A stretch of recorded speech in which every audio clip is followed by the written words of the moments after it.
ആലപ്പുഴ നഗരസഭയിലെ 2014-2015 ബജറ്റിൽ കാർഷിക പുരോഗതിക്കും ഊർജ്ജ സംരക്ഷണത്തിനും ഭവന പദ്ധതിക്കും മുൻഗണന.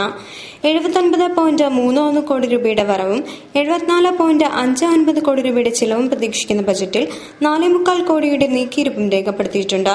ദാരിദ്ര്യരേഖയ്ക്ക് താഴെയുള്ള കുടുംബങ്ങൾക്ക് LED ബൾബുകൾ, സമ്പൂർണ്ണ സാനിറ്റേഷൻ, നഗരം മുഴുവൻ പ്രകാശപൂരിതമാക്കാൻ LED പദ്ധതികൾ, 600 കുടുംബങ്ങൾക്ക് 3 ലക്ഷം രൂപ പ്രകാരം ഭവന നിർമ്മാണ സഹായം, 11 പാടശേഖരങ്ങളിൽ 1100 കർഷകർക്ക് സഹായം, സർക്കാർ സ്കൂളുകളിൽ RO പ്ലാന്റ്, അംഗനവാടികൾക്ക് ബേബി സൈക്കിളും ബേബി ബെഡും എന്നിങ്ങനെ അടിസ്ഥാന വികസനങ്ങൾക്ക് ഊന്നൽ നൽകുന്ന പല വികസന പദ്ധതികളും 2014-2015 ബജറ്റിൽ ഉൾക്കൊള്ളിച്ചിട്ടുണ്ട്.